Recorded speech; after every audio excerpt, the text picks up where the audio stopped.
Dads worldwide. The first word in family management, family budgeting, insurance, bills, food, vacations, research and development, homework, emails, phone calls. Last week we tried to do an oil change and ended up with a new car. Security. Doors are locked, windows shut, house alarm is set. Fingerless gloves. Dads worldwide. Loyal listeners, possibly you. Welcome to another episode of Dads Worldwide. We will make you laugh and might make you cry. Most certainly, somehow, some way, trying to make you a better parent. I am your most exhausted host, Brendan, and back at it once again, Captain Aviators. It is I, the 70-time Revolutionary Wrestling Podcast champion, non-chilled, quadruple distilled, your blend master of ceremonies himself, an ordained minister in the Church of Dudeology, an international sex kitten, and your favorite sexy aviator wearing dad extraordinaire, Tony fucking G. Woo-hoo. And we are back. We are back again. You were worried. You probably weren't. If you were, I'm sorry. Fear not. We're back with another hard-hitting, in-depth, extensive, sexy, hilarious Dads Worldwide.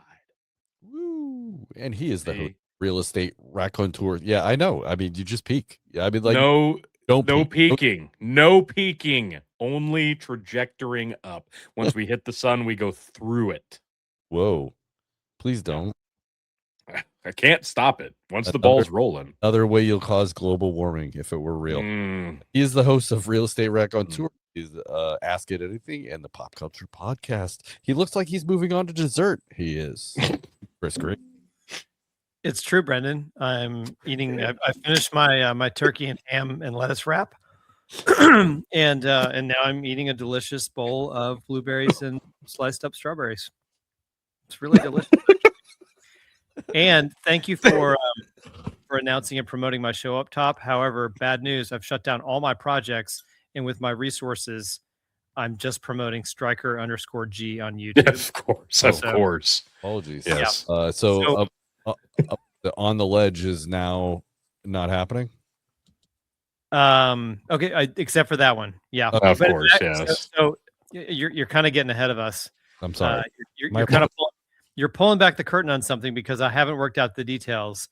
I'm actually in intense talks with Stryker to see if we can merge those two projects. If I can bring On the Ledge to his YouTube channel. Oh, okay. And how are the talks going? He's not as receptive as I would prefer, as I was hoping. I'm guessing his reaction was something along the lines of, "What?" Yeah, you nailed it. Actually, I mean, that's what I usually get whenever I say something. I have his response right here. It says, "Get away from me, creeper." Yep. Um. Except you left out one element. He flipped me the double bird. Right. Yeah, that sounds right. Mm-hmm. Yeah. No.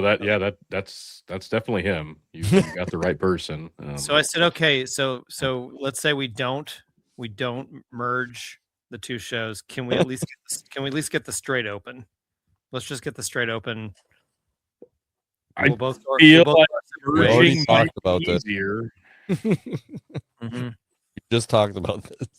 Yeah, and he still said no. He said no, so he's being very unreasonable. Well, he did just hit 420 subs on YouTube. Oh, so, I mean, 420. yeah. The window before the fame changes him is quickly closing, obviously. So you better. Well, I also wanted to add that Jared Kushner has agreed to drive to Nebraska to have talks with Stryker. So we'll see how that goes. Pencil him in. He's pretty open until whatever sport he's doing next starts up. So yeah, you got a little bit of time. Okay, well, Jared's on his way. So Talk about someone actually looks like a lizard person. That is Jared. That motherfucker is a creepy.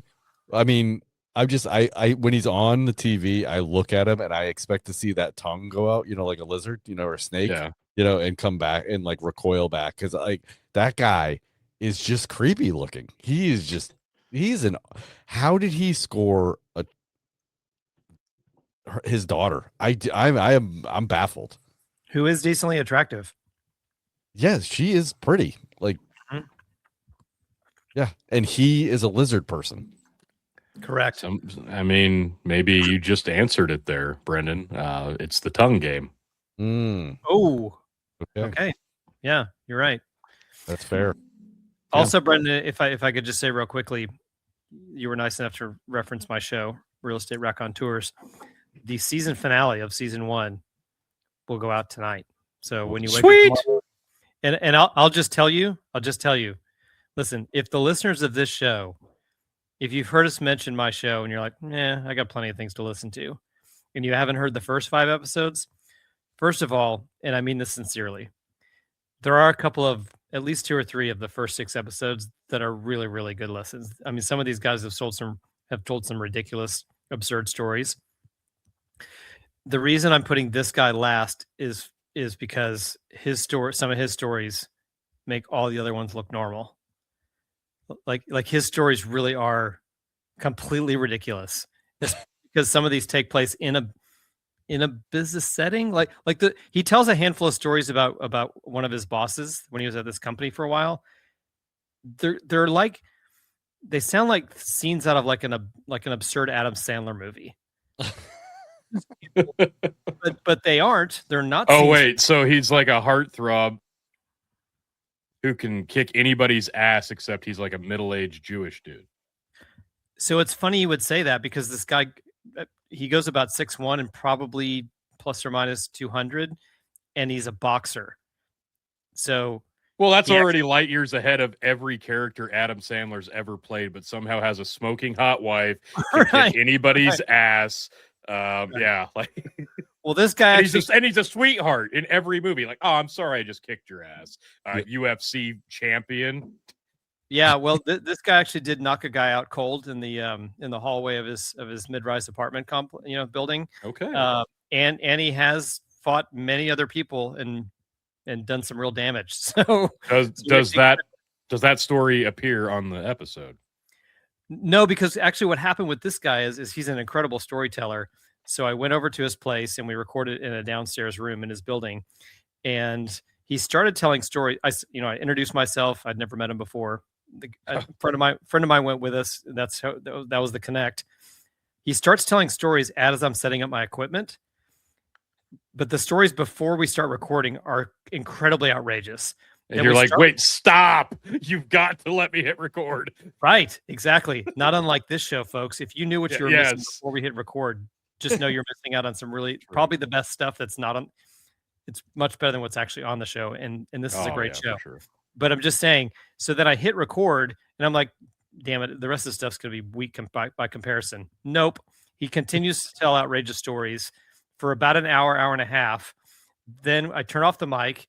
He amps it up even more and starts telling more outrageous stories as I'm breaking down the equipment. Then we go to dinner across the street from where he lives, tells stories for another hour and a half, and we finally shake hands and say goodnight. This guy literally told probably 4.5 hours of some of the most ridiculous stories I've ever heard. But a very good portion of them are on the show, particularly the stories about his boss. I'm telling you, you're going to think they're completely made up, and I promise that they're not.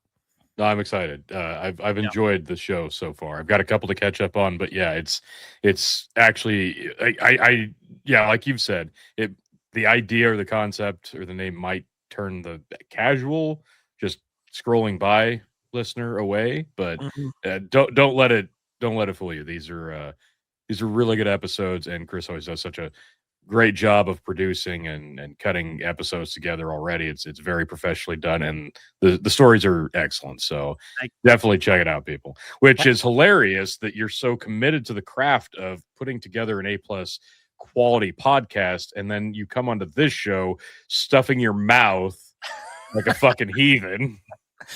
I don't make. Well, I get it. This is a vacation. I get it. I don't make excuses for myself. Those are those charges that you've leveled against me. I accept those charges. I will levy no defense for myself. I mean, but I can't speak for Brennan, but we like to keep it as raw and real as possible here. Mm-hmm. That's why Brennan is committed to as little editing as possible, which is none. Right, and I respect that.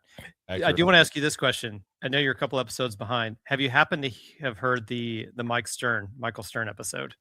It was which one was that? Was that the one where you guys had to hit stop or you had to come Yes. back? Yes. Yeah, that was good. That was solid. That was the last one I got to listen to. Yeah. I've listened to that one twice, and I was was really there when we good. recorded it because he's such a ridiculous human being. He's a It's ridiculous great. human. And so here's the other thing. So I recorded that months ago, and then I said, "Hey, just letting you know, I'm about to release your episode." Wait, you can't release that. I was like, "What are you talking about?" Podcast. Like, what did you not understand about what we were doing? Off the record? And he was like, "Well, send it to me. I want to listen to it." I said, "I'll send it to you, but I'm not gonna like chop it all up." And he wanted me to remove 3 or 4 stories. One I was perfectly fine with. It was fine. And I wanted the episode to be shorter anyways. And actually it reflected a little bit poorly on the guy he told the story about, and that guy passed away kind of tragically. Okay. So I was like, that's fine. It's not whatever. No big deal. And then there were 2 other stories that another guy in my office, because we all work together, talked him out of taking out. So the only thing I took out was something I wanted to take out anyways. I just didn't think about it. Perfect. And it reduced the time to a much more consumable amount. But the rest of the stories in there are complete. He's a cartoon. And so, and then he said, because I told him, I said, "Hey, I'm releasing all these on LinkedIn because I'm aiming it obviously towards our industry." And Right. He's like, "Oh, you can't do that. You can't. No, I don't want." Basically, he didn't think anybody was going to listen and wouldn't let me promote it. Now to put salt in that wound, every time I see him, he asks me how many people have listened. Yeah, see, there it is. That's the beauty of podcasting, especially for someone who doesn't do it regularly. They're like, "Oh my gosh, I'm so nervous about it." Then they do it like, "Oh, that was a blast. Oh wait, now people are going to listen to it. Oh, I don't like it." Right. But Right. am I popular? Did I blow up? Am I trending? I'm like, "Hey, dumbass, you told me not to promote it anywhere, so it has 12 listens." And then he's like, "Oh, good. I didn't want anybody to listen." I was like, "Why are you asking me? Why are you asking me so that I tell you it's a really low number, and then you're glad that no one's listening? Like you're a total jackass." Every time he asks, you just say 12. Yeah. The next time he tells me, I'm going to tell him it's 400. Don't tell him it's like 4,000. Yeah, I'm going to say, I don't know what happened, but it totally blew up, and 3,000 people have listened to it now, and just let them stew. People in Vietnam really like you. But Tony, that's true. Brandon, maybe you haven't listened, but Tony, you have, so you understand after listening to him that what I'm describing makes perfect sense. No, that makes a lot of sense. Yeah, he's a complete jackass, and also very entertaining. I'm working alone for 3/4 of the day tomorrow, so I'm gonna put it on. I'm gonna blast real estate raconteurs for the day.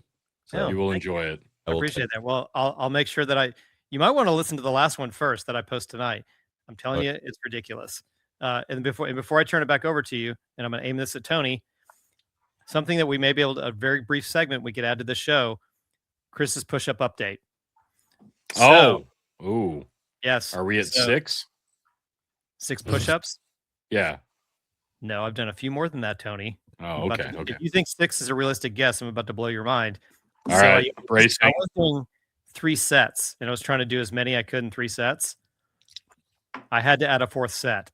Whoa. Oh. Yeah, that's right. First of all, I'm not great at counting, so I barely got to 4, but I did get to 4. But last night I did 3 sets of 20 and a set of 25 for a total of 85 push-ups. Hell yeah. That's what I'm talking about. That's a real number. Ranking them up. Yes. That's a real number of push-ups. Hell yeah. It coming from nothing, like that's astronomical because I mean, look at me. I realize with these. No, not anymore. You're bulging through that. I'm not. That's kind of you to say, but with these twigs, I'm doing 85 push-ups. Check this out. What I'm showing you this for the benefit of the listener to say, if I can do it, you can do it. I'm doing it with these ridiculous. I mean, it's not. I practically have total atrophy of my muscles. More of a chest back exercise. I'm just saying. Yeah. All right. But that's great, man. 85. Yeah. What, Brennan? You dick. What? A bit of a wet blanket. We're not Well, gonna I mean, if you're going to talk muscle groups here, let's. No, I'm just kidding. Well, I mean, if your inner body, besides your limbs, didn't weigh more than 30 pounds. He's that'd be showing us his impressive. arms, and I'm just saying, like, he should be showing us his chest. We'll wait. linguini. I've got linguini arms, and I'm doing 85 push-ups. We'll wait as you No. shoot down. Dun, dun, dun. No, it really is fantastic. And I actually had to improvise my morning workout. I stayed at a Quality Inn, I think, last night, and like, oh, good. There's some kind of weight machine and a treadmill. Okay, cool. Because I'm trying to get a little more on the cardio and refocus a bit on my diet, but I'm failing on both of those fronts. So I got down there and I tried to, it was a NordiTrack. I'm like, oh, this is gonna be a nice one. It was stuck in the most highest elevation and I could not get it to come down. And I went, well, this isn't gonna work. Fuck all that. I'll just use the machine. And it was just one of those, you can either pull the things up or you can pull the things down. So I did as many things as I could do with that, which was not a lot. And then just went, okay, I'll knock out some squats, push-ups, sit-ups, Yeah, I was going to say legs. body weight. Boom. Yeah, I went to body weight pretty fucking quick after that. So ironically, the Quality Inn didn't have a quality gym. No, and it never does, honestly. They never That's weird. do. That's not where I thought It's the actually start was going. amazing at how low quality a lot of hotels' workout equipment is. And I've stayed in a lot of less than good to middle of the roads, and they don't put a lot of stock into it because a lot of people don't use it, which is probably not shocking. Like there's a specific brand of treadmill that I've just gotten really used to knowing how to reset because they're just such pieces of shit, and a lot of hotels have them. And they always flip the breaker or the reset, and I've just gotten really good at resetting it. So, I mean, a lot of hotels suck, which actually this kind of goes right into something I wanted to mention that I wanted to mention a couple of weeks ago when I was on my 6-week job. I think we were finishing up. It was the last week, and the hotel progressively kind of got worse. And by that I mean shit kept breaking that week. Like there was a fucking light in the main entrance that went out. They had like a ladder and a janitor, and the door to the outside where we needed to come in and out. You could go out, but you couldn't come in. That was broke like the whole time. Then the last week we were there, the fucking key machine was not working. So she had to let us into the room. And I'm like, fine, whatever. We're only here for like 2 nights anyway. It's fine. She's like, well, if you need to get in and out, I'm like, it's fine. We'll just put the stopper out and whatever. The next day we were checking out. I'm packing my bag full of shit, and we have the stopper out. My coworker already took his stuff out. I thought he was trying to get back in. I see somebody trying to come through the door, and I'm like, oh, like through the crack. So I stopped packing my bag and I go to open it, and there's this dude that's got to be like 20 something standing there. And as I got up to the door, I could see it was like, oh, somebody's like trying to knock on the door. I'm like, what the fuck? So I open the door and I just look at him, and he just like stares at me like he's shocked to see me, like assuming he had the wrong room, right? What the fuck? Like you don't look anything like the ad. But I digress. I'm like, can I help you? He's like, I'm just washing the door. And he holds up this rag. Washing the door? He's like wiping down the door. I'm like, oh, okay, let me help you. So I moved the stopper and I slammed the door probably louder than I should have. And as soon as I did, I'm like, wow, that probably looked like a real dick move on my part. Because all I said was to him, like, oh, yeah, let me shut that for you. Slam. So I kind of felt bad, but it was also hilarious. And he was also just standing there with his dick in his hand. Metaphorically, not physically. Oh, yeah. Important distinction. I didn't actually order a male escort. It was... Grinder app door. Wait, what? Yeah. Oh, and that was the other thing I was going to mention. Okay, so you stay at a hotel. App? What? Oh, no, yeah. Grindr. Yeah. Yeah. So, okay, you get in the continental breakfast at a hotel, right? Yeah. And most of the time it's shit. It's the worst eggs you've ever had, but you still eat them because they're free. Whatever. As long as it's actually like hot and edible, like okay, I'll partake. There's like it's like one of the slow weeks. There's nobody there, and there's like one gal that's like making sure everything's full and everything's clean and wiping down tables. And like you walk in, and before you even grab it, she's like already all over the situation. Like, oh, I'm ready to clean this mess up. Like I just got here. So I like get my scoop of eggs and a couple of sausages and a yogurt and some orange juice. And like she's just like following me around, like cleaning up after it, and like, okay, like just chill. I sit down, I'm eating, and she's already like refilling stuff. Like the way she's refilling stuff, I'm like, are you serving breakfast till like 3? Because I didn't see that many cars in the fucking parking lot, lady. Like this is all going in the trash. But like, hey, kudos to you. He's an Like, overachiever. 100%. Like this gal was just all over it. So yeah, the one today was not that impressive. I stole a couple of breakfast sandwiches on my way out and didn't even heat them up. And shit, I left them in the work truck. Yeah, they'll be fine. I'll eat them tomorrow. Yeah. Maybe they'll be warm. Yeah. No, most of the time I just load up on the free shit, throw it in my bag, and like, here, kids will like it. And then stop at a gas station and get an energy drink and something way greasier. How many nights a year do you spend in a hotel? So I'm at 3.5 years, I think, on this job, and God, I don't want to say if a week goes correctly, I am doing Tuesday and Wednesday, and that's it. Rarely does that happen because what a job should start on Monday and on Friday for what I do. It almost never works that way. So if I'm on the road, which is an hour and a half plus from home, generally, if it's like an hour and a half or under, they're like, you can stay or you can come home. Like stay if there's something like in that town, fine. But if not, come home. If it's further, stay. I'm probably in a hotel. I want to say. Sounds like about 120. Yeah, that's probably fair. I mean, consider, like the 6 weeks I'm in Columbus, Nebraska, which is 4 nights a week, coupled with everything else. Yeah, that's probably about right. I would say that's fair. And I've racked up a ton of choice privileges. So yeah, I'm a choice hotel guy. What are those choice days. Privileges? Let's hear some of those. Get ready for this. Goes up and washes your door. Yeah, some scantily clad pool boy shows up, wipes down your door, and acts like he doesn't know why he's there. So we know he's really there. Like, was he there to like steal your shit? Well, I don't know. There's another dude like in the hallway. I'm like, is there a supervisor watching him wash down the door? It was weird. It was a weird vibe, which is probably why I like closed it as hard as I did. Now, granted, I was packing, but like that's not the point. Okay, but like how long, like, so when you left your room, like you're packing, so you left, what, 15, 20 minutes later, were they in the hallway?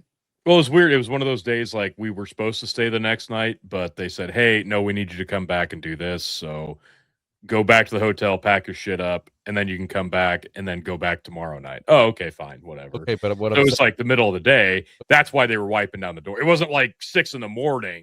It was like 1 p.m, or like 10 in the morning, but right before checkout.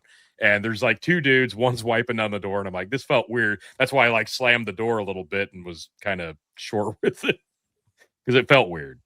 Okay, but like when you left your room, were they still in the hallway wiping doors? God, it was only a couple of minutes later I finished zipping up my suitcase and left, and I want to say, and no, I did not see them. That's what I'm saying. They weren't there to wipe a door. They were there to take like your shit. Like right? It sounds like there was something a little more devious going on. I'm gonna say this, and I'm gonna try to sound as non-racist as possible. Looking forward to this.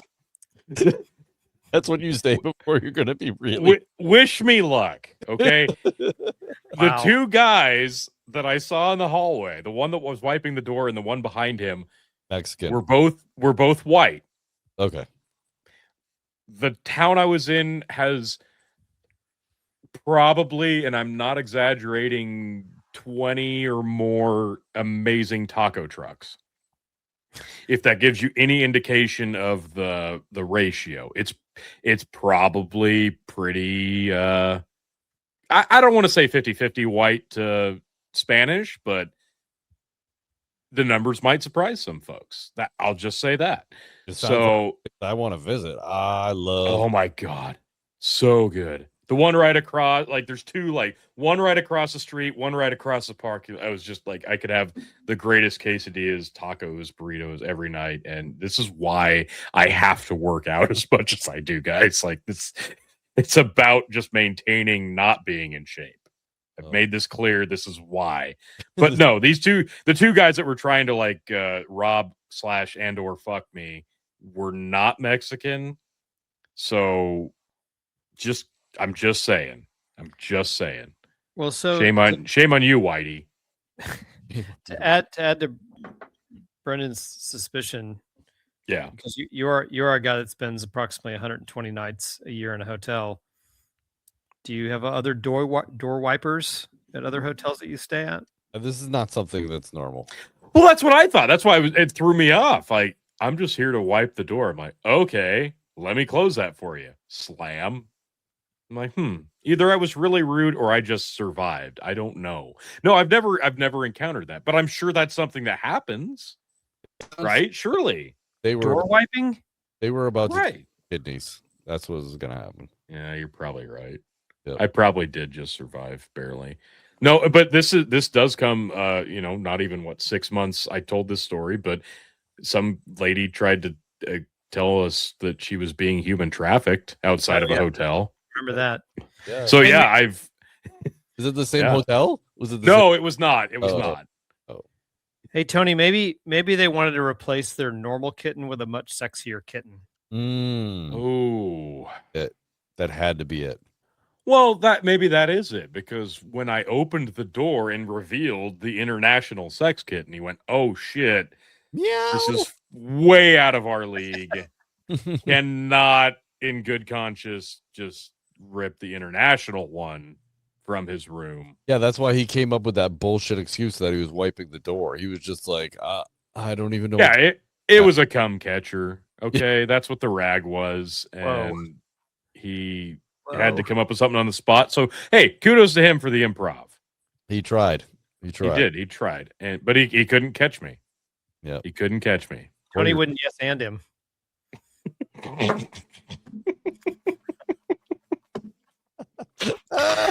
See, folks, this is why this is the best podcast you're not listening to. Okay, and I'm saying that because in hopes that AI generated clips grabs all of what just happened, properly crops it so we can reutilize it. Thank you, StreamYard. I'll wait. Yeah, if they don't identify the last 2 or 3 minutes as the right clip to cut. Well, obviously they do say that they do say that when Tony knows this, Chris, I'm not sure you know this, but they say that if you want a specific clip, then you're supposed to say in the middle of your podcast, "Hey, AI, clip that." Yeah. Do you say that at the beginning or at the end? And No, then how does it go? I don't, at the end, I believe. I believe at the end, but either way, what a dumb ass thing to fucking put in your algorithm, because like like come on, stream. Like I know. Listen, Tony and I have been using StreamYard for long time. 6 years now. Yeah, we've been using it forever. So in fact, that's how I came upon Big Buck and Empire. Yeah. Using it, and I was like, what is this magical live stream thing where I can see the comments? This is so awesome. I said, I actually emailed you guys, and I think I got Chicken. Chicken messaged me, was like, yeah, we're using StreamYard, blah, blah, blah. So, yeah, because the next week I came back and went, who's this weird fuck from New Hampshire? who's who's this gay boy who wants so and then they flew me out there to find out how gay Yeah, no, it was he was wiping a lot of doors. a lot of doors. Brendan's a longtime door wiper. Yeah. He'll wipe any door. He's not very discriminating. No, he's not. This is the best show. I love it so much. One of the best trips I've ever had, going out to Nebraska, meeting up with the guys at Big Bucket. Blast. So blast. So,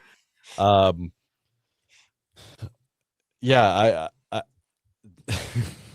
I just think, how do you continue from that? Yeah, so I just think that, like, StreamYard, come on, like no one's gonna, in the middle of their podcast, other than when we're talking about door wiping, are we gonna ask you to clip something? I mean, that's just fucking ridiculous. Especially if you're using the live stream option, right? Like, you can't just sacrifice. I don't know. I don't get it. You're running through a great subject. You're talking. You're making your wonderful points, and then you go, "Hey, AI, clip that." So there I was, balls deep. Hey, AI, clip this for later use. Don't just focus on this camera. Utilize all three. Thank you, AI. Thank you, my AI overlords. Thank you, StreamYard.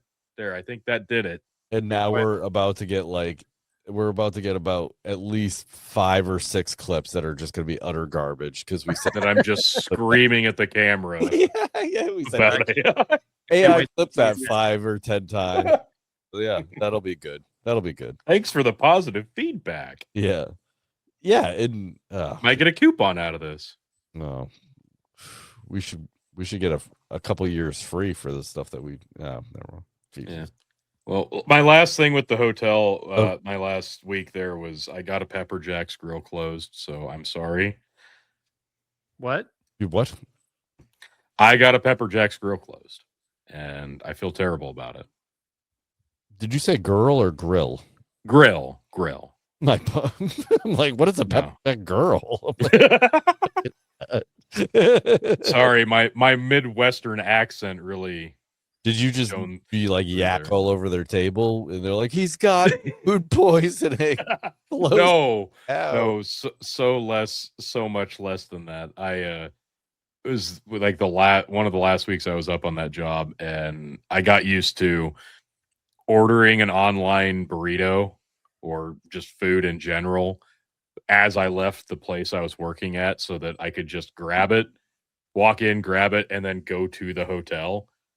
Because I'd already bought in whatever beer or other necessities I needed for the week. So it'd be like, oh, okay, whatever hot meal I want that week or that night, I'd just grab it and go back to the hotel, go get my workout in, go shower, and eat. Well, I ordered a burrito from Pepper Jack's thinking, hey, that'd be great. Well, it wasn't. I paid like $17 or $18 for this burrito. And let me tell you, folks, if you ever feel guilty about not tipping, especially in line, but more importantly, if they ask you to tip online before the order goes through, before the burrito is made, before you pick it up and see it, don't feel bad about it, okay? Because here's the thing. I walked in, they handed me the bag, I got back in the truck and went, God, that feels kind of light. And then I looked at it. This thing was the size of my mouse.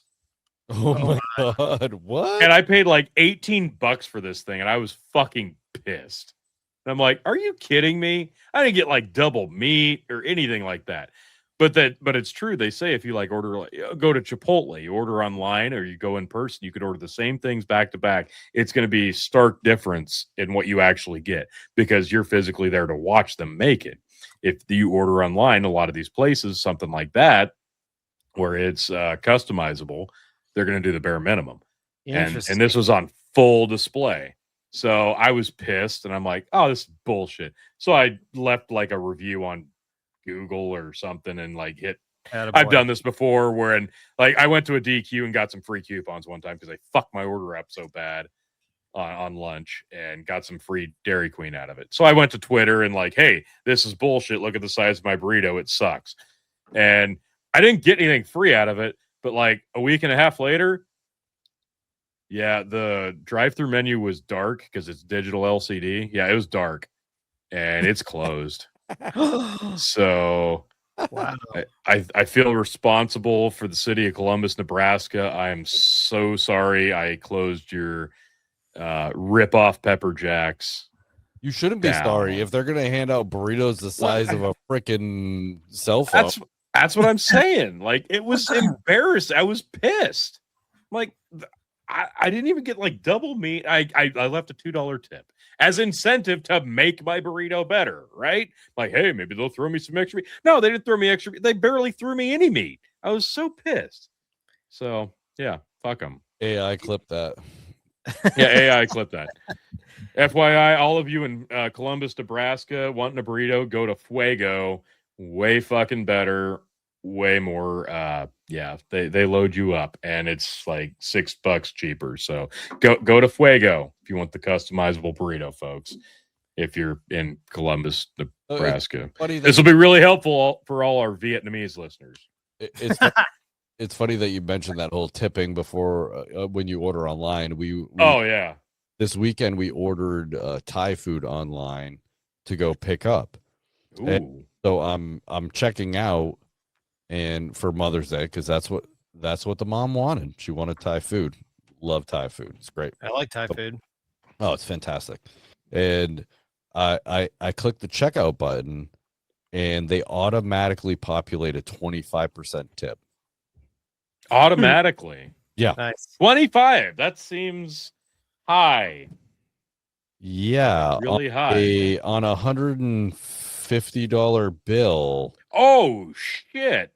That's really high. That's quite a bit of money. And it's almost $40, folks. Yeah, no offense. Yeah. No offense to them, but they didn't do anything other than like they get my I went through the menu. Wow. Well, I shouldn't say that. My wife went through the menu, picked out what she wanted for the family.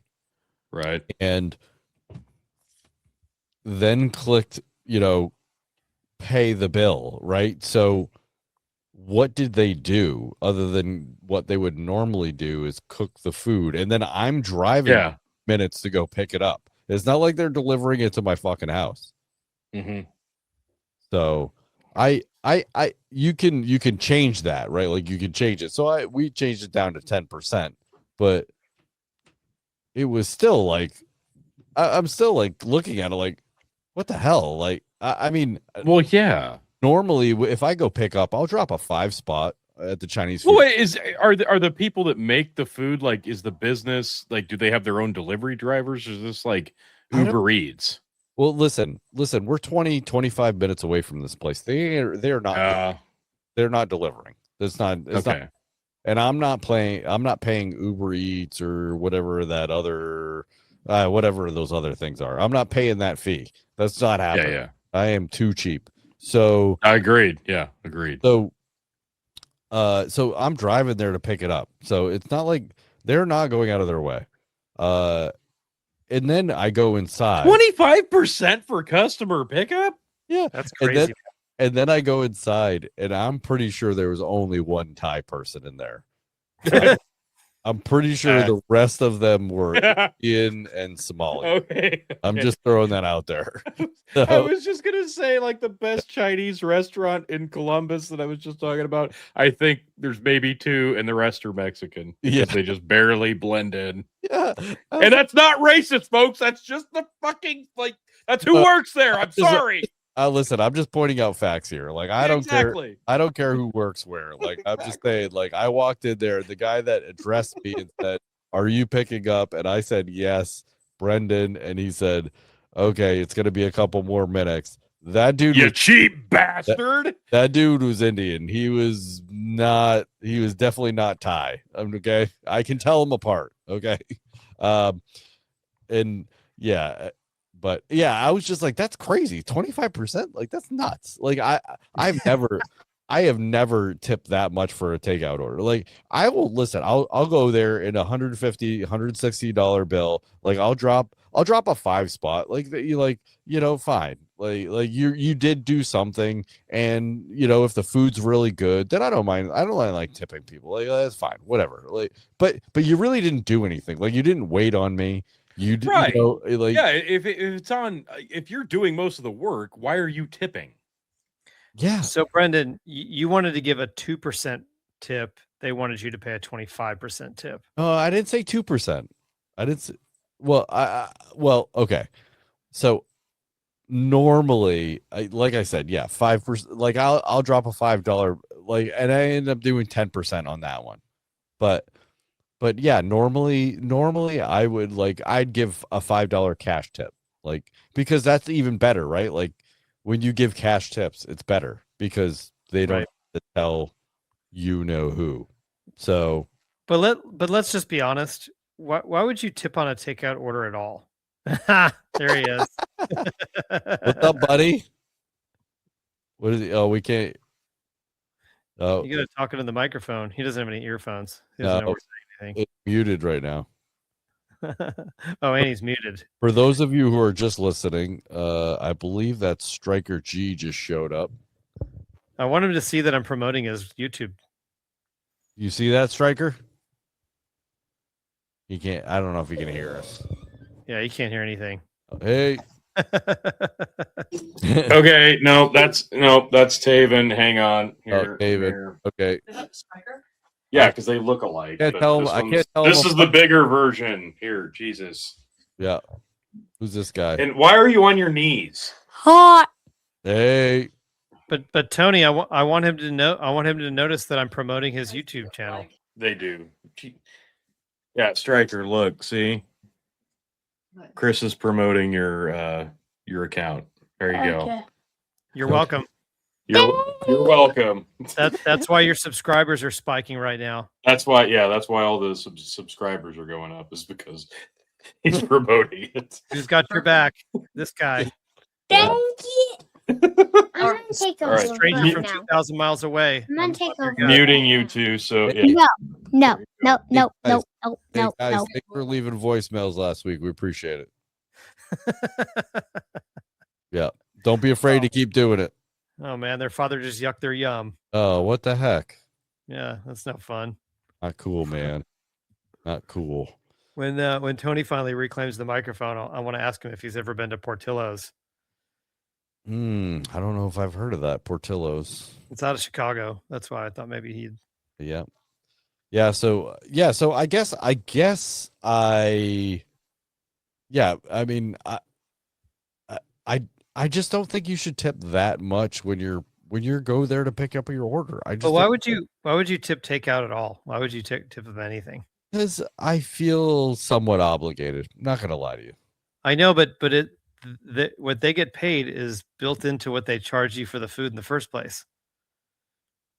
Like it's labor. I'm not saying you're wrong. I'm not saying you're wrong. I'm just saying, like, I feel somewhat obligated to tip these people.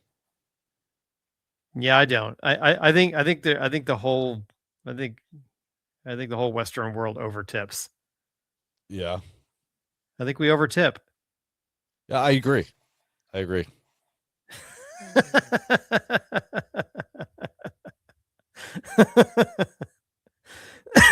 Big fan.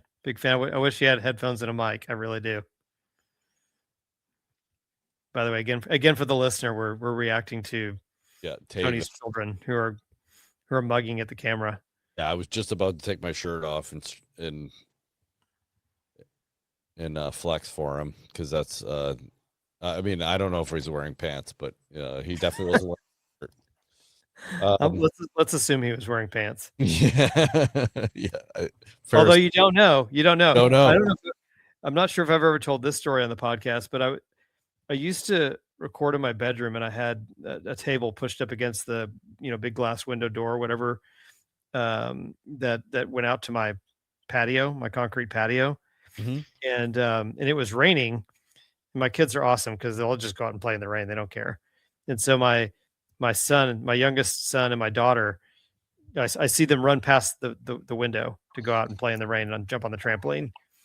And maybe it's the two boys. I don't remember. Let's just say it was the two boys. And because this was a few years ago. And so they go by, not 1 minute later, something hits the glass, and I'm not exactly sure what it is. And I realize it's my son's underwear, and all of a sudden, both of the boys are completely naked, running around outside. Heck yeah.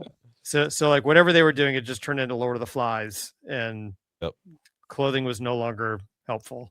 Yeah, it's And- optional. Which, by the way, I think that's totally awesome. Like kids that'll just go outside and act like crazy kids and do boy stuff. I think that's fantastic. That's my like every day. I know it is. I think it's great. I love it. Every fucking day. Yeah, Every day. Uh-huh. my daughter thinks it's hilarious that she makes my son uncomfortable because she'll come out completely naked. Yeah. He's like, come on. Yeah. She'll go spread eagle and be like, what's the matter? Yep. It's like, come on. Oh, that's so inappropriate. Yeah, but there's nothing you can do to stop it. Nothing. No. Nothing Nope. you can do to stop it. No, that's true. It's true. What restaurant did you ask me? I was catching half of it as I was interacting with all that nonsense that was happening. Portillo's. Is that give me a hint, because I know I've seen it. Which one is that? What is that famous for? Well, it's first of all, the building, they're new to my city, and I think there's only a couple of them. And because I have heard of it. It's a building about the size of a Chili's. So before I walked in, I was like, okay, is this like some kind of full service sit down restaurant? No, it's a fast casual counter serve hot dog place. Oh no. It's hot dogs. No. Really? Yes. Yes. Really? Don't they do like don't they do in Chicago they do onions on their hot dogs? Like onions. Chicago's crazy. And I mustard. say this as a Bears fan. Mhm. Like their food is weird. Onions and mustard, I think. Isn't that what it is? Yes. Few things I wouldn't put on a hot dog. Yeah. Yeah, there Gross. was all kinds of weird stuff in the hot, but it was. I mean, I don't put raw onions on anything, so I left those off. But it was a good hot dog. Good hot dog. Huh. Yeah. They actually asked that on the radio station I was listening to this morning. Why don't fast food do hot dogs? Like, because, like, here's the thing. Like, when it comes to hot dogs, like, you're already getting fast food quality if you buy a package of hot dogs.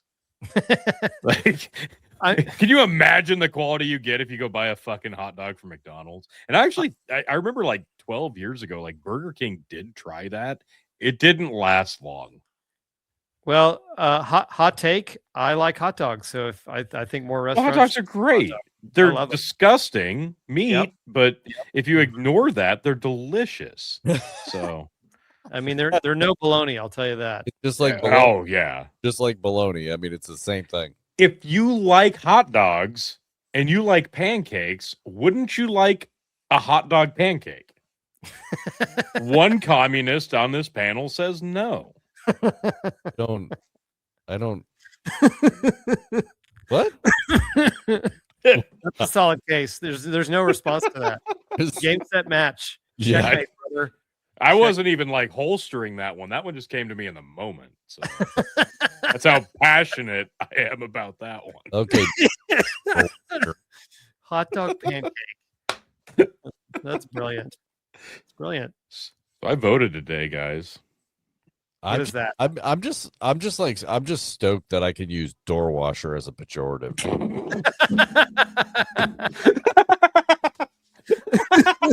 Gives you an excuse to like knock on random people's doors at a hotel. All right, Just door wash the washer. door. Yeah, the three of us and the 7 Vietnamese people that listen to our show are going to start using door washer as an insult, and no one's going to understand why. They're not going to know. Yep. I'm gonna call my kids door washers, and they're gonna be like, "What the fuck are you talking about?" Oh my And god, in I love context- it. In context, based on this show, that's quite the insult, but no one's going to That know. is. No one's That is gonna- a deep, deep insult.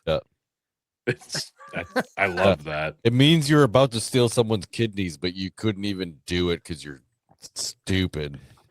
Okay, so what No, that's not what Tony was alleged they were going to do. The first person to properly use, not like you can't just like go, hey, you're a door washer.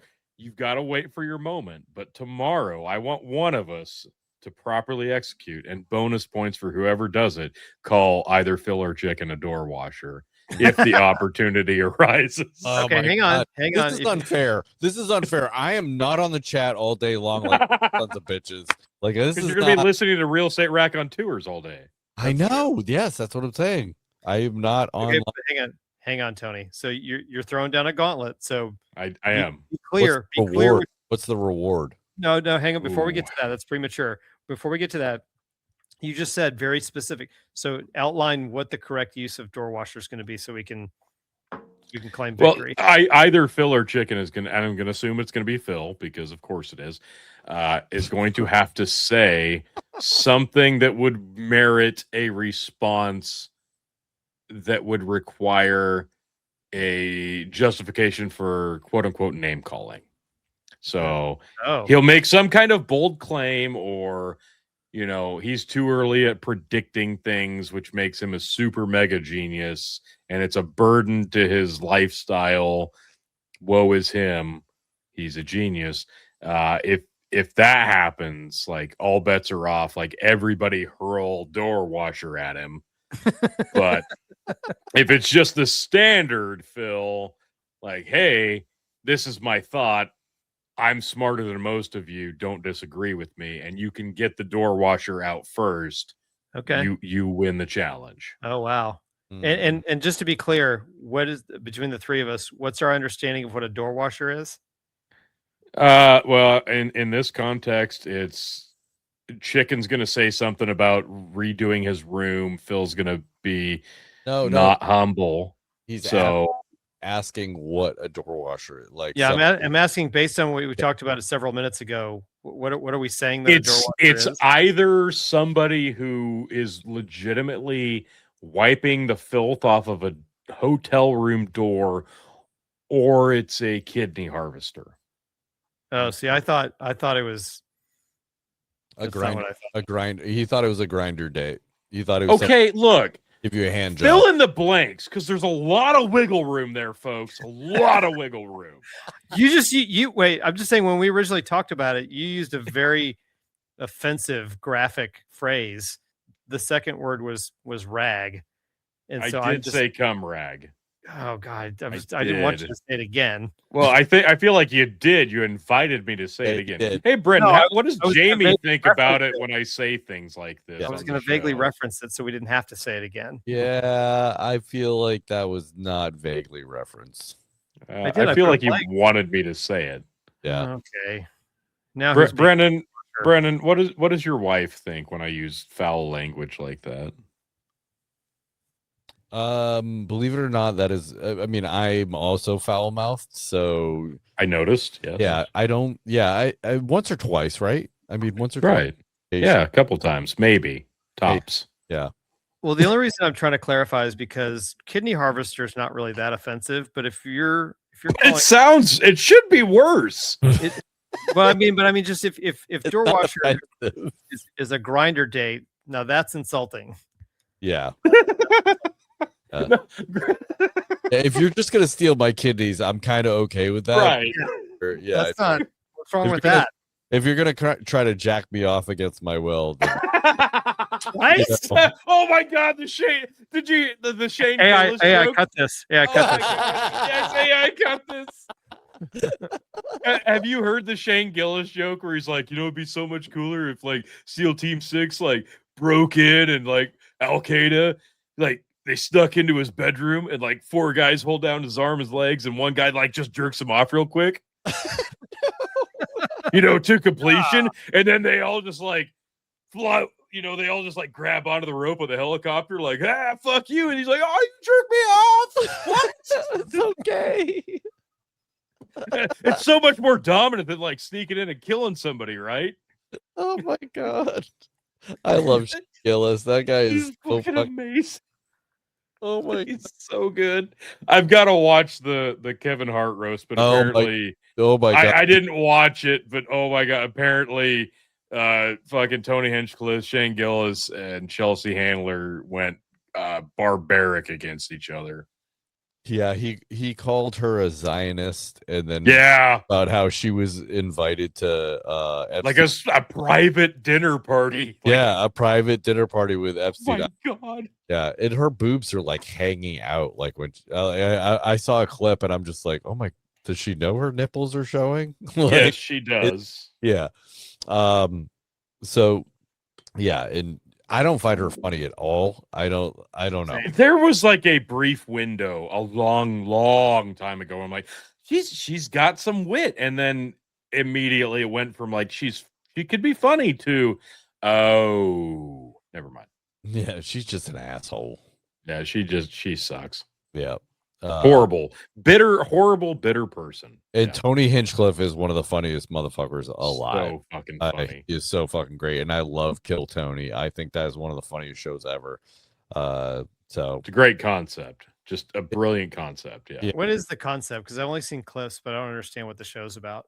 well, it's on Netflix right now, so you can watch a 2.5 hour special where they did Madison Square Garden, but they Oh, basically, wow. Oh, I need to watch that. Oh, Yeah, that'd be good. listen, it's not all gold, but No, But- and that's what makes it good.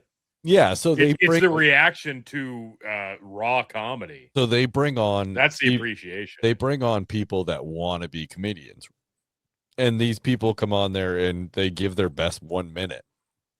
1 And- minute. Okay. Yeah, Chris, you know how hard that is, right? Like, I mean, that's Oh, That- yeah. You go out there and swing for the fences for Oh, yeah. 60 it could be seconds. completely impossible. And Yeah. and there's some people that just do great, and I gotta say, I would say the majority of people do pretty good, not terrible. Given the pressure, yeah. Well, I mean, think about this, right? Like the special that's on right now is at Madison Square Garden. Now, That's huge, That- though. That's so huge. that's a They huge, had to be pretty selective with that, though, right? that's a huge arena, and yeah, I'm sure that they picked the people that they thought that was going to be the best. I'm sure they Yeah, you can't come in with the fucking like, Yeah. hey, I've never tried this before, squad. Now they had other so they mix it in like with like good comedians, like Dave Attell was on there, Jeff Ross, some other Oh, I've fuck. never heard of, but he was pretty funny. But apparently he's a comedian, but I never heard of him before. Of But who? yeah, just some random dude. But I mean, for me, it's some random dude. But for them, they was like, "Oh, he's so funny," and I'm like, I was like, okay, yeah, he was okay. There's going to be some of those. Yeah, Clips Given. I've seen are pretty strong. Well, I've been watching the Trump Gillis as Trump. Oh and my I can't God, think of he's the other guy's so name is funny. fine. So good. yeah. Oh my God. It's Kyle Duggar or Kyle. Yeah. He So plays good. Elon Musk. Oh, that'd be good too. Oh my God. He does Dr. Phil on there too, doesn't Yes, he? he does. Yes. I thought he did a better sorry, Dr. Phil than Joe Biden. Kyle Dunnigan. Yes, that's it. Yeah. Yeah. So So good. So there's one where Shane Gillis does Trump, and then he does Elon Musk, and they like tag team it. Oh my God, it is Shane Gillis. The Trump and Biden one where the guy comes out and says, "Oh yeah, I go to like North Georgia Tech." Not it's like, and Tony Hinchcliffe's like, "Oh, there are a lot of black guys on that campus?" He's like, "Oh, actually, no. There's probably more white guys." Gillis grabs him like, tremendous campus. Yep, love that campus. Great institution. Love it. It's so good." The timing, so good. Like, some guys just have the timing. Gillis has such amazing time, and it's. I love what his delivery is because it's the guy that is having a fucking blast every time he talks into a microphone. Yeah. He could not be having a better time than every time he talks into a microphone, but his timing on top of that is so good. I don't know if you'd remember this, but he got canceled like to the point where Saturday Night Live had hired him and then fired. Yeah, Yep. Yeah. which And of course they did because he's hilarious. He's fucking awesome and hilarious. Yeah, because he made some off-color joke. Which, if you're a comedian, that's what the. That's well, what, they tried to back him into the Trump corner. that's what And you do. That's what you yeah, do, though. Like you make off-color joke. Like if you're a good comedian, yes, I'm sorry. Like that's the whole point. Like you. exactly. Yeah, and I mean, comedy's changed over the years. In the 80s, it was okay, but the observational comedy that is now of today, like I think that is just the best comedy. Although Carlin probably, I mean, he was just Kind of he led the groundwork oh a for bit for a lot of these comics of especially today to political, really open wide. Yes, especially I agree. political. Yeah, especially political. So, Yeah. but yeah, Well, they tried to back Gillis into a corner and say, "Oh, you're just a Trumper and but he's not. well, it was He's really not. it was more than that, and I think it was more of like I think it was like a homophobic joke or something like that they like It's hilarious. it. Well, yeah, of course, but I don't even yeah, remember what it was that got him I don't know. half and half canceled, but I don't care. He's fucking hilarious, and I love it. And he's just he might be one of my more current favorites right now. He's just so much fun to listen to because you can tell he's having such a good time doing it. And if somebody delivering solid fucking gold jokes is having a good time doing it, you're having a good time listening to it. And that is kind of what comedy is supposed to be, is it not? Yeah, hell yeah. I got into Reels. I finally stumbled into Reels sometime back. Yes. I avoided it for a long time, but now I'm way in. You're in the shorts, reels, and TikToks. Yeah. No, not shorts or TikToks. No, I'm not no, TikTok. but it's the same realm. No, it It's is. the No, if that's same what you vibe. mean, for sure, Yeah, sure. yeah. And I've stumbled upon several very good comedians. Very good. That's what I really enjoy about it. You get a little bit of exposure, and the same thing is true for like ridiculous shows that you might never watch. That's how I ended up watching fucking Reacher and a couple other shows. Interesting. Just these short clips. But yeah, comedians for sure. Yes. Yeah. And a lot of not funny women comedians. You know, Brendan left and I made that joke. Damn it. Yeah, I didn't hear it. And he's back right after you're Damn done. it. I dropped a bomb and he missed it. Oh, Might Sounds actually make it funnier. I was gone for 2 Sorry. I haven't seen a lot of women comedians on there actually. I've gotten a lot lately, and I don't know why. Tony was just saying how he's seen a lot of not funny women comedians on there. yeah, because they're not funny. That's why I said, yeah, I knew he was gonna say it. Is that do you guys both just have a general belief about that? No, there's actually a handful of women I really do enjoy, and I would be lying if I could give you their full names right off the top of my head. I can't. But there's some that when I see them pop up, I'm like, oh, I like her. She is really funny. I like her delivery, and I watch, even if it's like a really long clip. But like you said, Chris, like with Reels, you get exposed to like, okay, I like her, and I'll follow her. And Right. I've probably got like 5 to 10 that are female that I hit follow on because I'm like, I do want to hear more. Yep. Is this just a fluke, or is this okay? She's actually got it. Because generally speaking, I'm sorry, but Brennan is right. They're statistically just not as funny as guys, and that, like it or not, you can apply the same thing to driving. It's What? true though. Sorry. But why is that? Why do you think that is? I think We can't relate to them as much, you know. you can't. Yes. I would take it a step further though. okay. Okay, go ahead. Yeah, go ahead. This is going to make me sound like a total fucking asshole, but I will say it. I think the reason that I think the reason that female comedians can't relate to the broadest of audience is because, generally speaking, men are pretty much the same 24/7, 365. Women, on the other hand, change week by week by week by week. And that's not a period joke. Don't twist it. That would but Hey, I cut this. yeah, I got this. But I truly do believe, like, generally speaking, most women do feelings, perceptions, tendencies, so on and so forth. A lot of personality traits do change week to week to week. And I think that's why you don't see as much consistency from female comedians. Now, there are a lot of them that do have incredibly thick skin, like like a Sarah Silverman or a Lisa Lampanelli or what's the other one that I really liked? Nikki Glazer's pretty fun. I love Nikki Glazer. Love her, even though she's pretty fucking woke. I love her. I really do. I think she's got great delivery. Yeah, there's probably a dozen that I really do like. And A dozen? I would probably, if you gave me time, I could probably list a dozen. Yeah, to me, I don't know. I guess That's not that women are not funny, but I think it's on a consistency based level. Men are more consistent in their feelings and their rapport and their charisma and their personality, whereas women do change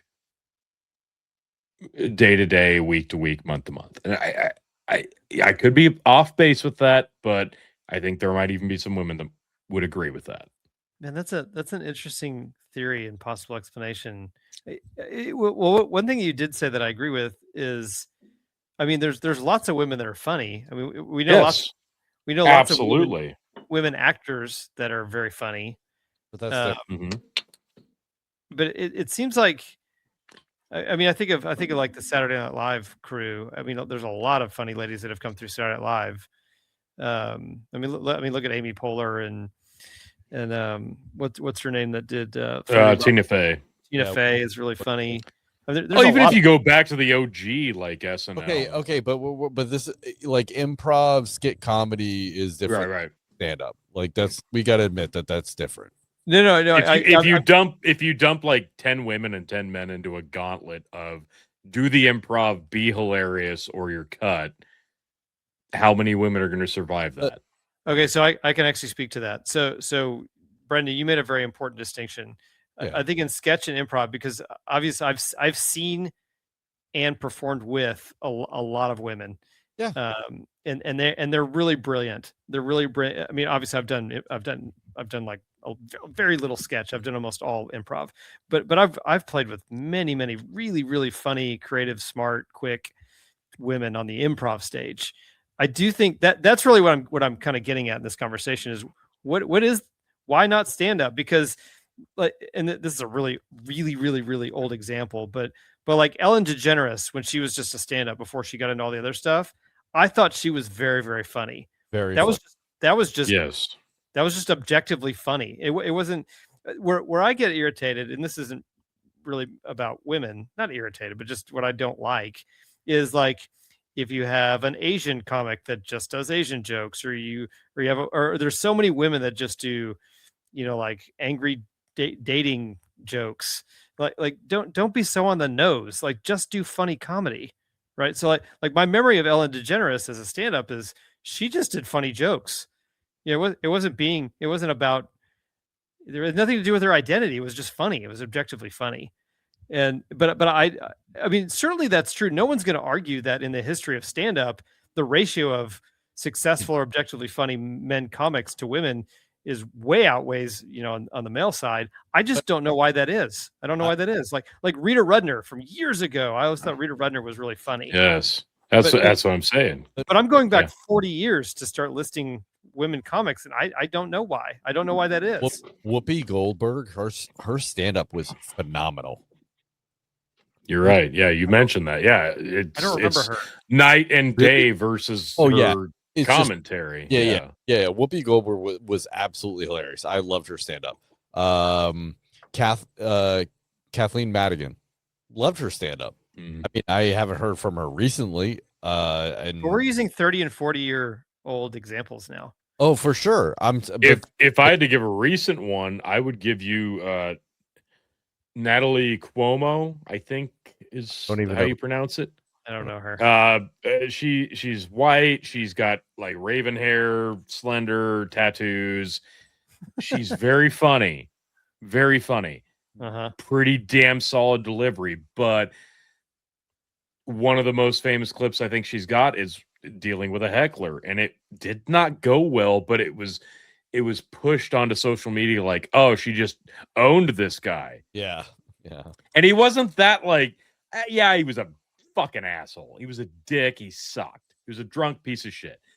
But she handled it with rage and emotion, not like a stand-up would go. Not like Savage. Right. I'm going to handle this and make this fucker rue the day. No, it was emotional. And I'm like, maybe that's the difference.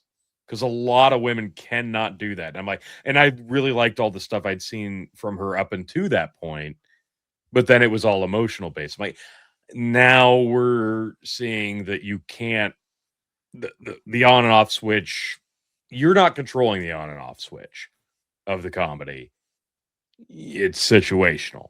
And maybe that's another different distinction. You know what? So, I have a friend of mine who I started out in improv with, and then she ended up switching over to stand-up. And she's done stand-up now for 3 or 4 years. She's actually moved out far away from the club, so she's actually right now she's not doing very much stand-up. But she did stand-up for a while, 2-3 years, and she got to the point where she was pretty good. I mean, she was funny. I'd be really it'd be interesting to ask her. I'd like to ask her and see what she would add to this conversation, because I'm coming at this from just curiosity. well, bring her onto the show. I mean, who knows? But like, I'm making an observation. Yeah, that's true. Like, over the years, there seem to have been far more successful or objectively funny men stand up. Why not more women? I don't know the answer to that. But I agree. I would love to see more. It's ultimately preference, right? Like, I just Yes. don't, for some reason, like there's male comics where for a long time, like, I felt like Joe Rogan was not really that funny. I did not care for him at all. Well, you don't think Dave Smith? His stand up. Yeah, his stand up. But like lately, his last couple of stand ups I thought were just phenomenal. I love that's true. So it just, I think that's a good point. But then there's other stand ups where my brother was like, my brother and I, we lived together for probably like 2 or 3 years, and we just did nothing but like watch stand up. And there's some things that he just would like thought it was the funniest thing alive, and I'm just like, like Mitch Hedberg, I don't think he was that great. I like people. You've gotta appreciate the delivery, like, and if you can't, you're never gonna. And it's like, niche. I get his comedy. I get it. Right. I don't think it's that funny. I do. I think it's funny.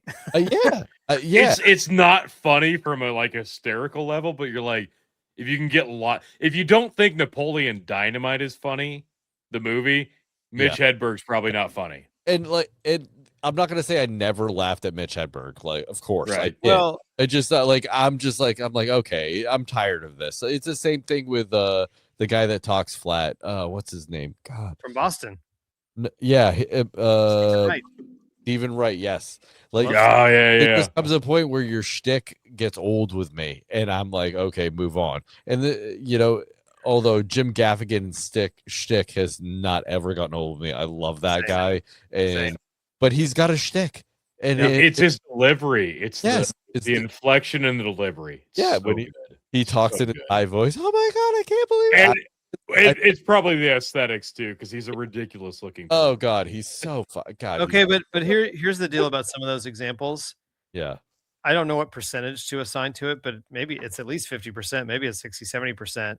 If you took any of the comics that we just mentioned, and you just took their jokes, and one of us tried to deliver them, even if our timing and rhythm were good, it's still not going to land, especially Mitch Hedberg, because his delivery and persona is so specific that only Mitch Hedberg can deliver those jokes and have anybody think they're funny. See, that's interesting. Yeah. I think, Mitch, and Mitch Hedberg is probably 80 to 90% delivery, right?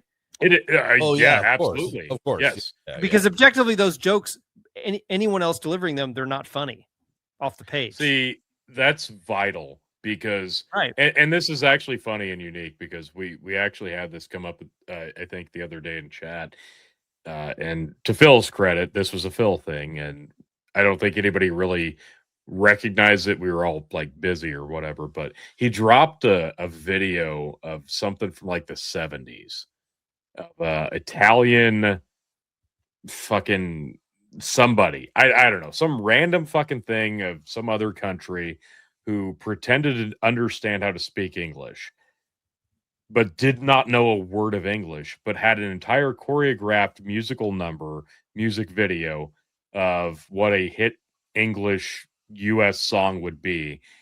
And if you don't understand the English language, this sounds to anybody who doesn't speak English like, oh, that's what English sounds like to me. Oh, yeah, this is what English music sounds like to me. And his quote was, you can charisma your way through anything if you commit to it hard enough. And it's so Good true. point. Yeah, good point. So fucking true. Because I have applied this so many times in my life. And to be frank, Phil's been there for a lot of it because at our 20-year reunion, we were asked, hey, you go deliver the speech. There's a room of like 500 people there, and I'm hungover as fuck.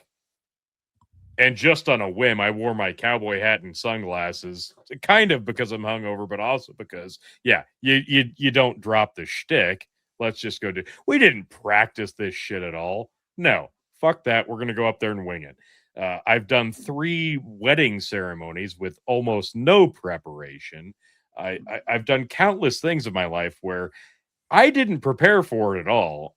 Family reunions where the person who organized the event gave me an inflatable microphone and said, here, we've got to get everybody's attention and you need to introduce everybody. I'm like, okay, fine, whatever. And I just walked around with an inflatable microphone, the most ludicrous thing you've ever seen in your life. Yeah. You blew in it and put the cap in, and I'm holding it up to people's mouths, and out of sheer instinct, they talk into it. Yeah. Of course they do. Yeah. Because they don't know what else to do because it's such an awkward situation. And like a news reporter. And they do it because people are fucking animalistic in this regard. It's hilarious. But if you're, it's that whole thing that you just act like you're supposed to be there. Yes, exactly. You just like, I do it all the time when I walk. Yes, charisma your way through it.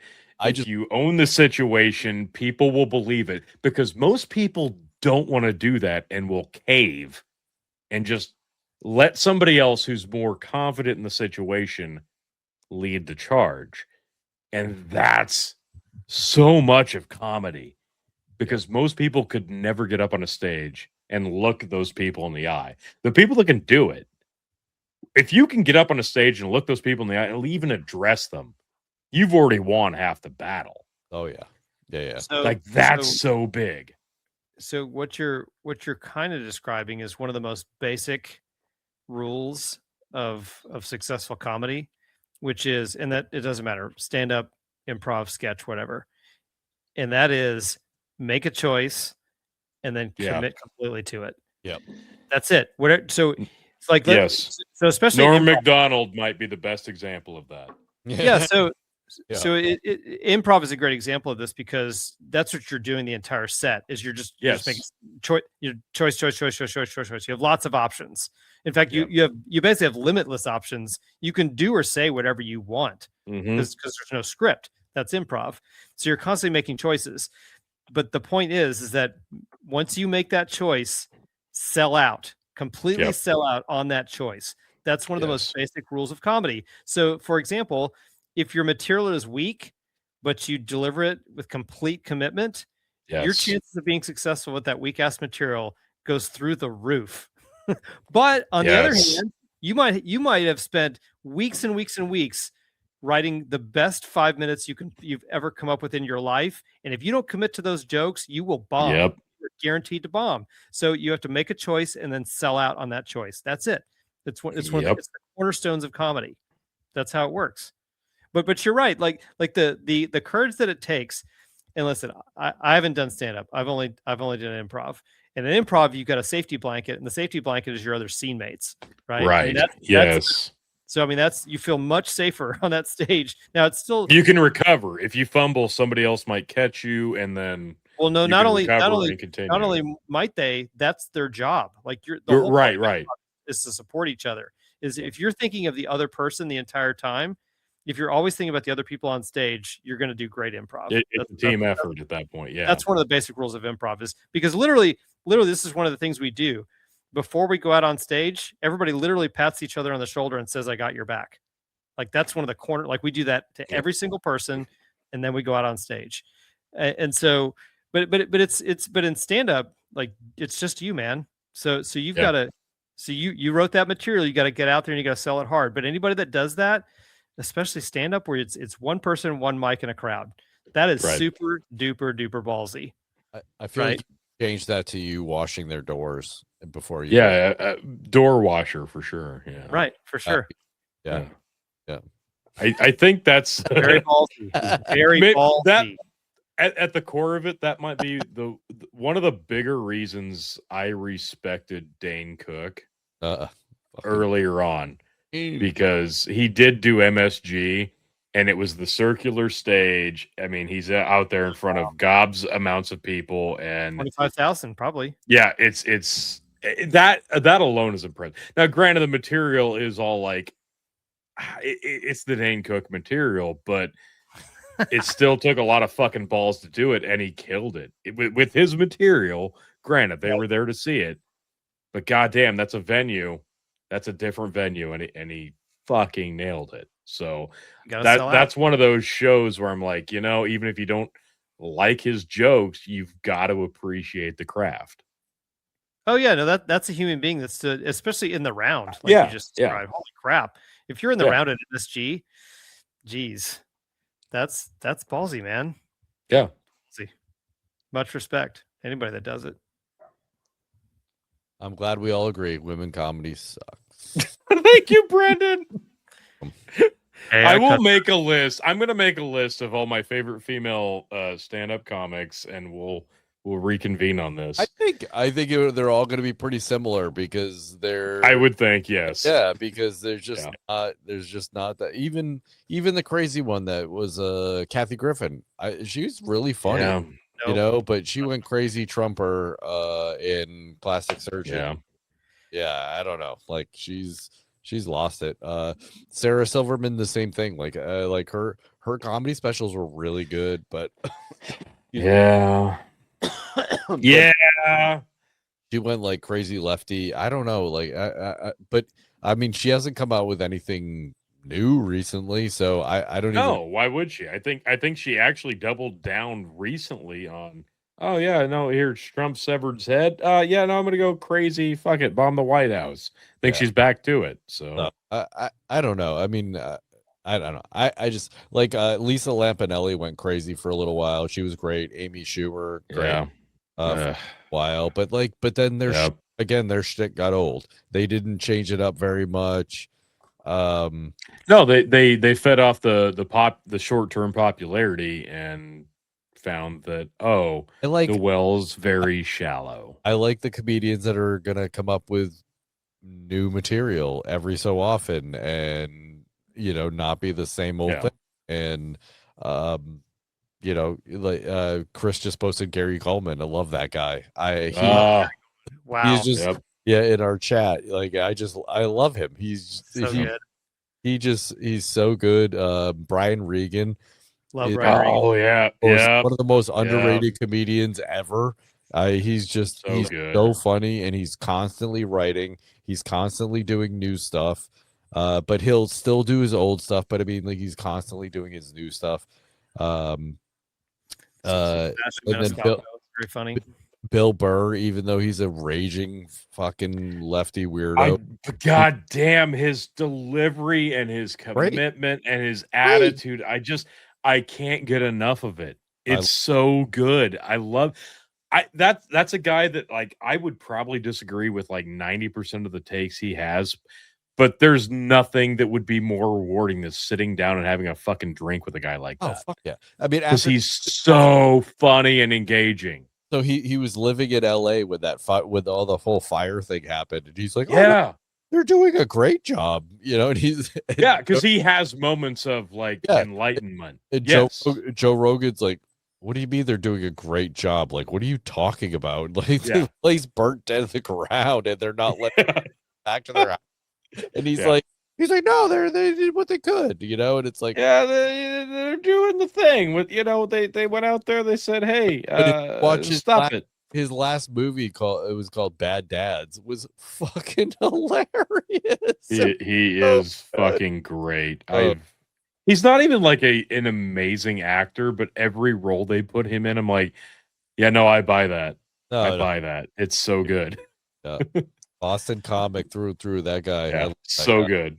Oh, but yeah, I don't know. I mean, I don't, but there's I make fun of the women comedians, but there's guy comedians, like I said. Mitch Hedberg's not my favorite, and there's more male comedians that suck than Yeah. there are women, because per capita there's more men comedians. Yeah. So it's easy to pick on a gender at this point. But the females that are good are really, really good. I think, and I'm not trying to like put words in your mouth or save face for you. I'll let you do that yourself. But the greats are really, really great. Name the best female comic of all time. Oh God. Of all time? Sure. I don't. Is that just stand up, or is that comedy in general? Stand up. Carol Burnett. she's skit God. No, I mean stand up. That's I couldn't. Okay, even. name the three best. Okay. Nope. I got nothing. Brandon, no, you gotta try. What? You gotta try. I'm sorry, you're specifically asking me. It's not Wanda Sykes. I'll give you that. No, she's terrible. If I had to say, like, Brendan, you said Joan Rivers. She is. Yeah, she's funny. Yeah, she was great, especially with the roasts and everything. I think her stand-up's actually probably more underrated than the rest of her comedy, like you said. She came up as a stand-up. I mean, she came up as a comic. Yep. Right. Ellen DeGeneres before she went mainstream. Yeah. Really. Well, yeah. Ellen's on my list. I think she was very funny. Rosie O'Donnell was phenomenal. But okay, see, I'm hesitant to list Rosie O'Donnell. Is it because of the situation, or was she truly as good as she was before? Rosie was funny. Rosie O'Donnell as a stand-up was okay. She was pretty damn good. I forgot about her, but she was funny. Yeah, really. I think she's in the conversation. I mentioned Rita Rudner. I don't know if any of you guys even know who that is, but she was funny. Rita Rudner was funny. I can't speak to her. I don't know. Funny. I'm gonna throw out an obscure one, but not the greatest, but I really like Tig Notaro. Tig Notaro's funny. There you go. I forgot about Thank Tig. you. She's great. Okay. Yeah, really liked her. Yeah. Have you heard her stories? She's been in a lot of movies lately.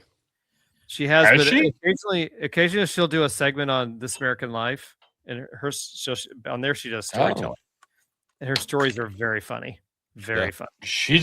I think that's key. Yeah, storyteller. She's really good. That the zombie movie. What was it? She played the helicopter pilot. Oh, You know what I'm talking about? yeah. Army of something, or I don't know, but she was really funny in that movie. But now you're pointing to acting. Yeah, I know, but I haven't seen her stand up. Honestly, I haven't seen her stand up. Okay. I really like Nikki Glazer. God. There's not a lot of classics other than like Well, see, I'm going back to Kathleen Madigan. I think was one of the funniest women, and I don't know what happened. okay.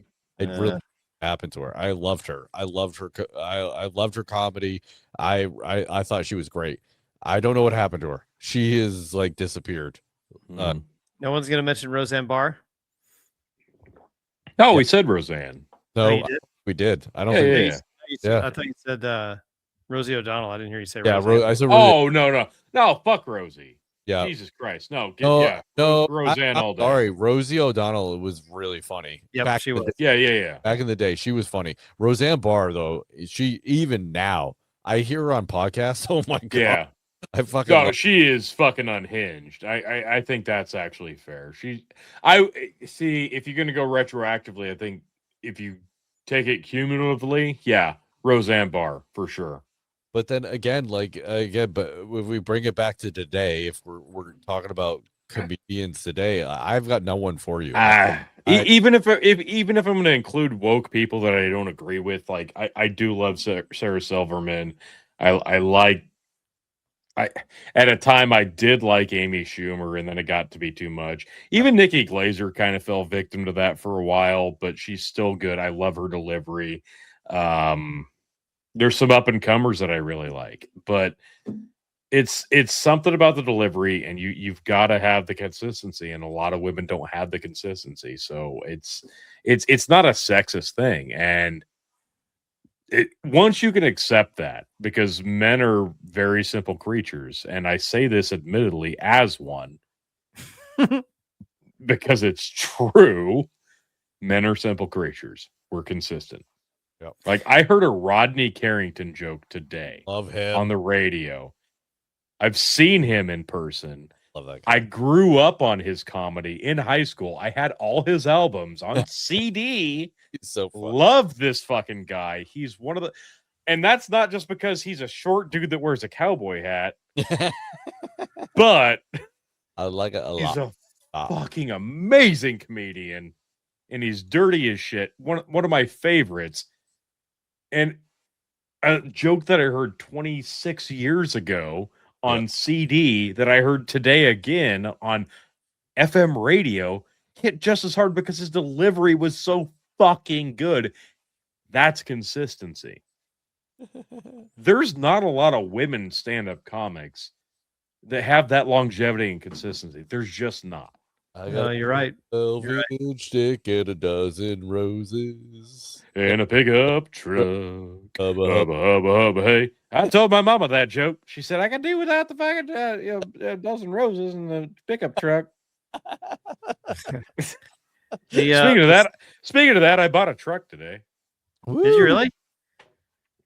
I did. I bought a pickup today. So Rodney Carrington's mom, look the fuck out. Got a pickup. Before I forget, the story I was thinking of is Tig Notaro tells a story about Taylor Dane. That doesn't sound like anything, but it's really funny. The one I remember was Tig Notaro went on. It was when Amy Schumer, I think, had the show on Comedy Central, and Tig Notaro had cancer, right? Yeah. So So it was after that, and they went whole hog with it. And I'm like, this is brilliant. This is hilarious. And this is commitment to the full. Like, you can't appreciate this more. She went on and they did the sketch where Amy Schumer's like trying to play into it, like, oh, my friend Tig has cancer. And Tig was like, oh, yeah. Oh, you really feel sorry for me? Oh, and it just like went balls to the wall with it. Like, she was like trying to play up, oh, my poor friend feels sorry for me. And then they go into the writer's room for Amy Schumer's show. Oh, who else has podcasts? They all raise their hand. Who has more than one? Like half of them raise their hand. Yeah, Amy said she'd love to do your show to talk about my cancer. And, I'm like, oh my God, that's fucking amazing. Yeah, it was so good because like Tig has the driest fucking delivery, but I get it so good. See, I think Tig and Ellen DeGeneres are similar. They are. They are They, very they're- similar. those two ladies are probably my favorite two female comics of all time. That is a good comparison. I get I that. really like them both. I but like that's- Nikki Glazer because she's hot. But that, but No, that's, I'm joking. I say that I actually really do like her. but I just think if objectively, I think both of those ladies' material is just really solid. It's got to be it's got to be unique because Yeah. it is a predominantly male centric crowd. And I just don't know why. I just don't. We didn't solve anything here, but no, I feel like I figured it out. You guys just didn't want to agree yet, but whatever. All right, gentlemen, we no longer have time for banter. You're right. We've got voicemails. We've got voicemails. we like you get in an hour Well, and a half. no, we have voicemail. One voicemail. Okay, let's do it. Here we go. This is Leslie Manbeard. My pronouns are A, B, C, D, E, F, G, H, I, J, K, L, M, N, O, P, Q, R, S, T. You get the point. Anyway, I'm over here literally shaking right now because I was at the Cracker Barrel from 7:30 p.m. to almost midnight. Now, granted, Chris didn't officially invite me, but I was there anyway. And I ate half of a cheesecake. And I know chivalry's dead, but I shouldn't have had to pay for the whole thing. It's about equal rights, Chris. Now get over here and pay for your half of the bill. Brendan's a fascist. It's a fashion. Is that the end? That was it. I did not cut her off. Or him. Or she. Man. Whatever. Totally off. Oh man. I Good cannot luck. I cannot get enough of that. You stood up, Leslie, at the Cracker Barrel. Way to go, Chris. I can I be completely honest? I think you I can. wish you would. I have no idea what Leslie's talking about. I'm not aware of any meetup at a Cracker Barrel. Obviously, you were supposed to meet for a date. I mean, Yeah. clearly, but how can I show up for a date if I don't know that it's supposed to be happening? I feel like it was invited last week. I don't. Well, I mean, my memory's Chance terrible. so- Joy said, "Hey, you guys should date," and yeah, Oh, okay. All right. you missed the date. Dang it. Well, Turn it all to heck. here's a huge piece of evidence to prove that that's all BS. I would never eat cheesecake because I'm lactose intolerant. So You don't have to eat it. You just have to be there with Leslie as and she pay for eats it. Apparently, I have to Pay pay for for it. half of it. Pay Even. for Is chivalry not dead? Well, Yeah. I mean, I think you'll understand when I say that when it comes to traditional chivalry, She said she'd pay for half of it. it's a little confusing how to approach the chivalry with Leslie specifically. Yeah. She just Well, approaches do it that- tenderly. She just approaches those types of traditions a little bit differently than some other people do. I'm willing to bet Leslie ate the whole thing. I'm just, Right. Yeah, you don't have to eat the cheesecake. Okay. You All right. just have to pay for the whole thing. Well, good, because I won't tolerate it. I will not tolerate that cheesecake. Right. Your body won't. you're very Yes. intolerant to it. I'm extremely So intolerant. You're intolerant. very intolerant. to it. So intolerant. Yeah. So intolerant. Yeah. I'm completely intolerant. of things made of dairy. I will Right, not but- tolerate it. I'm totally but- intolerant. But Leslie needed you. Yeah. Gender bending. Yeah. Yeah. What? All right. Well, my apologies. I'm sorry. Can we reschedule? I'm going to take that under advisement. No, I don't think that's no. We've got to nail this down. We've been dancing around this for weeks, and I think we're at the point where it's either, the torch has to go out on the island, or the rose has to not be given. Are you giving the rose to Leslie? Whoa, am I the bachelor? Pod. Yeah. I was hoping I could somehow pawn this off on Brendan. Afraid not. That's not how this works. I'm a fascist, so Yeah, you're a fascist. Well, that makes you uniquely qualified for this opportunity. Plus, Brendan. Yep. I've heard you're very tolerant. really, He's not. Yeah, no, you can eat all the He cheesecake. thinks women suck. He said so. No, I'll bet you Brendan could put away a cheesecake on his own with full tolerance Oh of the God, cheesecake. I would love to put a cheesecake away with Brendan. But- Like so hard. okay, door one. Now who's the door washer? AI clip that. Oh my god, this is gonna be so bad on AI clip. Best episode. Is it door? ever. Did we get it wrong? Is it door washer or door wiper? Yeah, Door washer. door washer, definitely door washer. I Yeah. think it's door washer. Yeah. Okay. All Yeah, I right. mean, I was it's second guessing one myself. step away from calling it cock washer. Yeah. Shush.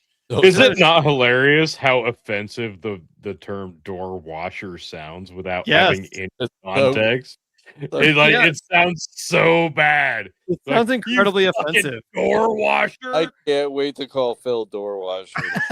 So fucking. I have no idea why. He's gonna be so confused. It does. I agree with you though, I Tony. mean, as a God-fearing man, I have no idea why you're. I would never But, watch a door that I was. You not- know, Godspeed, Brandon. I don't know why you have this much hate in your heart. Well, okay, so Tony, first of all, I 100% agree. For no particular reason, it sounds incredibly offensive.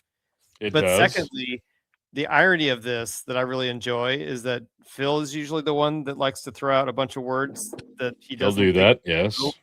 And so now we get to throw out a word that he has no idea what the definition is. That is true. And it'll be fun to just Step ahead. 4D just have chess. have him guess what he thinks it means and why we're calling him that.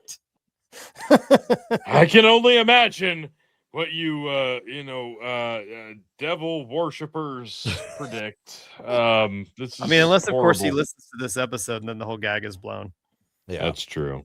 That's but true. there's no chance that's happening. So Well, Is he that didn't call in on this one, so Yeah.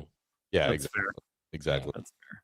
But even the ones he did call in on, he barely listened to those. So that was something. So, all right. Listen, I'm tired. I'm gonna go to bed. So let's end it here. Chris, where can people find you, sir?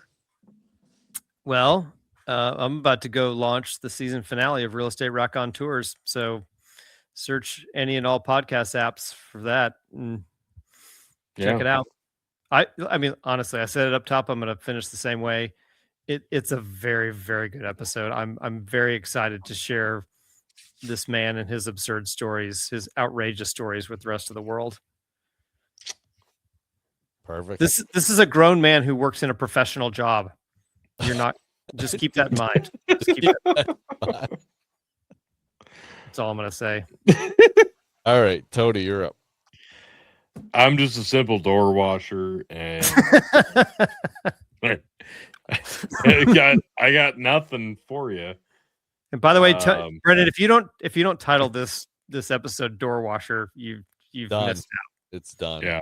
And Tony, I think you know what you need to do as well. I hope, because I totally failed last week No, on it's the thumbnail. So no, I know, but no, it's we've not served, okay. we've served up gold for you to make up for last week. Okay, I'm on it. I will do what I can, and if it sucks, I'm sorry. So It's not going to suck. No one's better at this than you are. all right.